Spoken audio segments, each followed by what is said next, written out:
Efa ndresaka ny aretina ny kitrotro sy ny manodidina azy ihany tsika dia noho ny tsy fisian'ny mpitsabo ao amin'ny kaominina Trangahy ao anatin'ny distrikan'Antsalova. Mirongatra izay tsy izy ny aretina kitrotro ary atahorana mihitsy ny afatesana olona maro amin'ity aretina ity.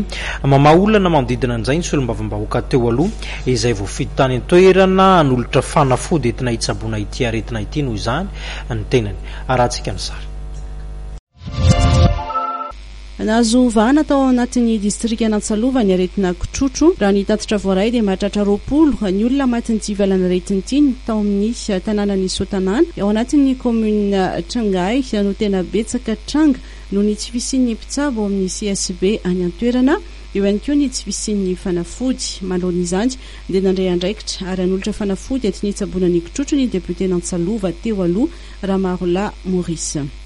Raha nivoaka zany ny farapaha-kevitry ny tamin'ny conseil du ministre, conseil du gouvernement fa misy faritra vitsivitsy izay misy distrika maromaro zany eto Madagasikara nanaovana ny campagne de vaccination iny amile kana épidémie-na rougeole de tseritseriky avao zany zahay fa tsy tafiditra ny région Melaky. Indrindra moa ny distrikan'Antsalova zay mifanolo-bondrindrina amin'ny région Menabe zany. Zay le izy. Raha ny fampiantso tamin'ireo bentanana namana zay sy ny ray aman-dreny any de nilaza zareo hoe efa betsaka ny maty aty monsieur le député nefa tsisy mpitsabo, tsisy dokotera zay. Raha nanao antso avo izahay tamin'ny DRS de nandray andraikitra ny DRS hoe handefa fanafody any amin'ny distrikan'Antsalova.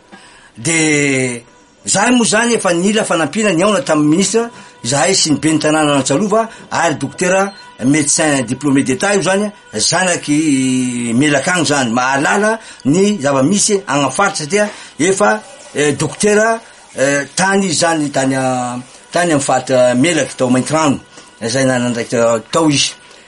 Zahay moa zany satria fony vahoaka aminay dia longonay maty, havanay maty, mpiaramonina aminay maty dia nanokam-bola zahay, tsy hoe manam-bola izahay fa mba nanokam-bola ary mba nanao antso avy amin'ny namanay andao mba ifagnampy. De zao nahatonga anay nividy an'izao fanafody zao marina fa vitsivitsy io fa mbola misy koa magnaraky de mbola manao antso avo zahay monsieur le ministre toy ny resakytsika tsy ampy fanafody nalefagny zany. Ny mpona ao anatin'ny kaominina enina ao amin'ny distrikan'Antsalova dia Antsalova Tampotanana, Masoarivo, Bekopaka, Bemarahatsinanana, Soay, Trangahy dia azo tombotsoa avokoa amin'ny fizahana sy fanomezana fanafody mikesika ny aretina kitrotro.